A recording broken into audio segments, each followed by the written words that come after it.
Okay. Oh, you got me. You're the first person who makes me laugh before I can even start the song. A quick hello to start the show. Welcome, Mary Davies. Wonderful to meet you. We've met a couple of times before. Yep. You're a specialist in UX. That's what I do. I wanted to ask you about that before, Yes. but never had the opportunity. And today we're going to talk about UX. Starting from the point of view, we're at SMX West in San Jose, and you were giving a talk which was about UX. Yes. And it was brilliant, I'm sure. Positively brilliant. Yeah. And I was interested by the idea. As a business, I have a brand, I have a product, I know who I am and I know what I do and I know what I offer to people. Yep. I know who my audience is. How do I communicate that through a website? That's the fundamental question of UX, isn't it? Fundamental question of UX. Yeah. Ultimately, UX is just quite simply how your user is engaging with whatever it is that you're putting in front of them. It's the user experience. So we have user experiences all around us all the time. And I always tell people to think about that, right? I hadn't thought of that. Yeah. Like, Brilliant. you experience everything, whether it's walking up the stairs, whether it's talking to me right now. Yeah. It's how you engage with it. It's how your experience is. Oh, that's brilliant. And so absolutely. simple. So simple. That's the thing, people. UX is simple. Simple is... I told Mary to talk to the camera from time to time. She might conceivably be overdoing it. No. This is my moment. Sorry, go ahead. Anyway, So these are all user experiences, and I really hadn't thought of that, and it's really obvious. Yeah, it's really quite... like UX, honestly, I always tell people, realistically, if you just look at what you do, Yeah. and then you just create that for everybody else. So when you're shopping online, when you're on social media, when you're sending an email, receiving an email, it doesn't matter what it is. Like, just think about the whole process and what drives you nuts, what you engage with well, where were the, the roadblocks, where were the things that you were just like, I'm never going back there. Yeah. Don't do those things. I have like a notepad that I just write down every time I hit something that I don't like, I write it down. And that's like, note to self, anytime, with a client, I can say, make sure that they're not doing that, because I just hit it. Because sometimes it's really hard to see it from the outside. There are some things, and I've started to think about it, and one of them is phenomenal number of emails that come through after I've signed up for something or I've bought something, and you go, I don't need this much information, I don't read them. No. It annoys me. Right. So email, it's funny because I'm not an email marketer. However, I do have a lot of clients that I work with that always go, hey, also look at my email. And I'm like, yeah, absolutely. That's not my niche as far as like lead gen sort of email marketing. But I absolutely think people need to be bringing in UX experts to look at those emails that they're sending out, because none of us open them for the most part. None of us view them for the most part. We just go delete. So there's a few little tricks that you can do to sort of get at least that first glance, which is the hardest part, right? Really? So, okay. A lot of us, like, how many of those do you even scan? Sometimes you're just like, I see it and I delete it. Yeah. Right? Well, the subject line must be... Subject line. There you go. I'm a genius. I just you're a figured this genius. out on my own. So that's number one, is the subject line. Concise, clear, to the point. I don't want the ... I need it very, very focused, right? I've been guilty of the ... We are all guilty of the ... And that's okay when you're sending it to, just a work buddy or whatever. Yeah, okay. But if you want to get my attention, it needs to have the strong message right there, the subject line. The other thing is, a lot of us see an email that has an image first. No text above it. Okay. Right? So I always say, give your little cell, your call to action, whatever it is, above that image. Mm-hmm. You can repeat it again further down, but get me hooked before I even get to the image. Because a lot of people really like to use a nice big image, because we all look at it and we go, that's so pretty. Yeah. It's so lovely. But I'm sorry, I can see two problems. One of which is people don't see the proper message, which is underneath. And the other is people who don't have or have images not displaying. They see that horrible little icon. Yeah. And then you don't see anything. Yeah. At all. And you just think, that doesn't look very pretty. And it looks exactly the opposite Absolutely. to what you thought the image would make it look. If you just have, let's pretend you have a 20% off sale today on whatever. Yeah. If you just go 20% off sale today in actual text above that, not like I wouldn't go massive heading, but you can, just make it a bold, average sized font. Yeah. It gets that message across to even just get me interested in going beyond it. So something as simple as that. That would be an example, though, again, of looking at what do you do when you get hit with that email. Do you open it? Probably not. No, sure. Right. Okay, So we actually went off topic because now we're talking about email. But but it's the UX in the email. Yeah, no, I'm sorry. I came to this conversation thinking we're going to talk about websites and size of buttons and fast loading sites. Let's do it. But no, I don't want to talk about that. And it's actually about everything as part of the user experience with me as a brand. Absolutely. So everybody should, if they don't, they need to have a social presence. Even if you're not like super, super active, you need to be out there. You need to be on Facebook and Instagram and Twitter and all that because users go to those spaces, especially when they're mad. So, so we're talking about an overall brand user experience. In my opinion, yes. Okay. Because the user is going to go to all these places. Okay. And so you best be there to help them along the way and present yourself and make that journey as smooth as possible to whatever your end goal is that you want them to But that's kind of like reputation management, but it isn't. No, sorry, I love it. I'm going, wow, isn't this cool? Yeah, well, the thing is, sorry, can I say something and then you can tell me what you think? Yeah. Like my website is a representation of my brand. Yeah. My social account is a representation of my brand. My email is a representation of my brand. Yes. And they're all part now of the user experience. Absolutely. And if I perceive them, instead of being me, look at what I'm showing everyone, it's you, what are you experiencing? You've enlightened me. That is absolutely it. So many people are stuck in this very old school idea of I want to tell them what I can give them. Yeah. That's not going to work. It doesn't work. What they want to know is you have what I'm looking for. Right. Very different way of framing it. So I have one client that we did a very big UX overhaul on their site. We're still plodding through because it's been sort of piece by piece. Yeah. And they have a strong sort of desire to, on every page, say everything they can do for you. Yeah. I think we all have that tendency. We kind of think, I've got to explain all right now because you might not read the rest. Yes. But if I can engage with the first lot, then they will go and read the rest. Absolutely. And I guarantee you that the person who entered... Thank you. It's my next job. I'm going to be a teacher. All right. But yeah, I guarantee you that whoever the user is, they did not come to that page to find out everything you do and everything you offer. They came for that one thing. They were like, I want to, I don't know, buy a pair of shoes today. And they probably even put in the style of shoes maybe or the color or whatever.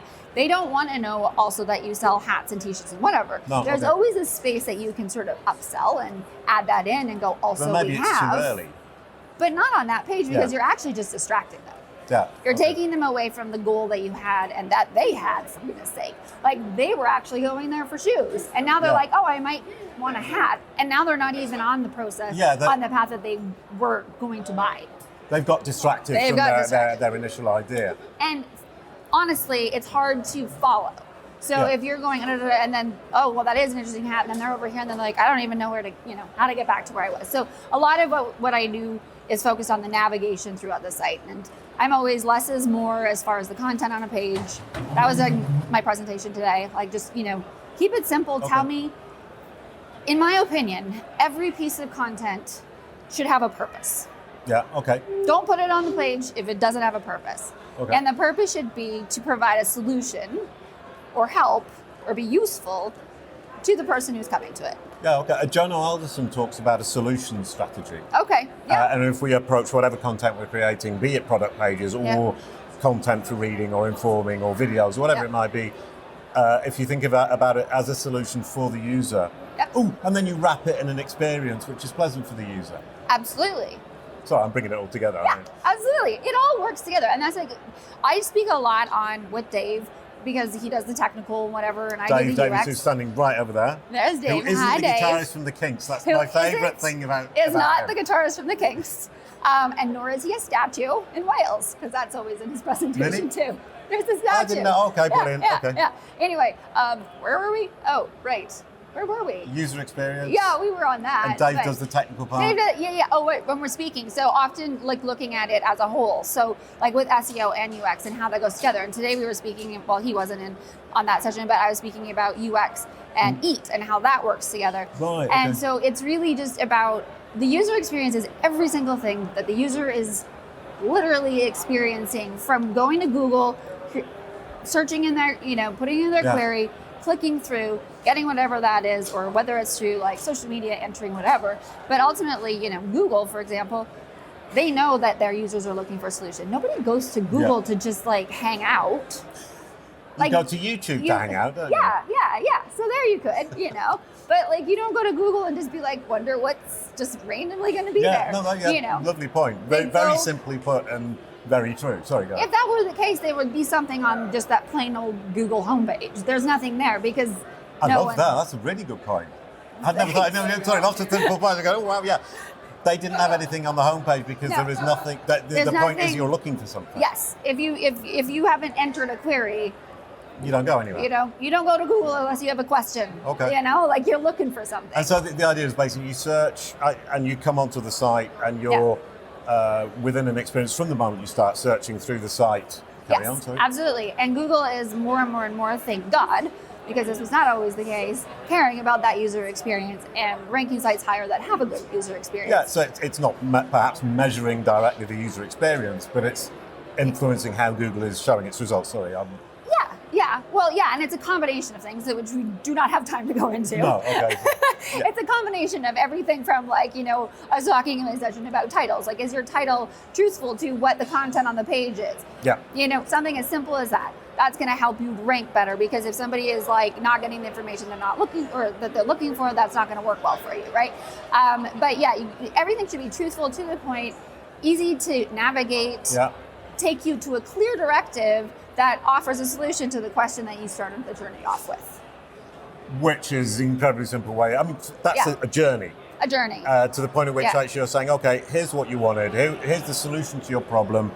This is what you need to do. Yes. Be it sign up, click here. Yeah, and don't distract the user with every flashy thing that you know how to offer and do and present, because that's where I think so many people go wrong. And there's a lot of ways to add supplemental information that isn't all just like right there. Yeah. Even something as simple as, for a long time, if we go back, even now a lot of people are doing it, there's this like sense of, I need to have all this text content at the top of my page. Yeah. And it's like, when you're selling shoes, that doesn't make sense. No. If I click through and I see a description of the shoes, that doesn't help me as a user. So there are situations like that where Google knows that. So you put that big image right at the top of the page, and you put that supplemental text down at the bottom. So it really is thinking about the user experience. It is. I think you just said Google knows and people coming from Google, and I would like to add that we tend to forget, or as digital marketers we tend to forget, perhaps as marketers, people out there are thinking, what about people coming from Twitter?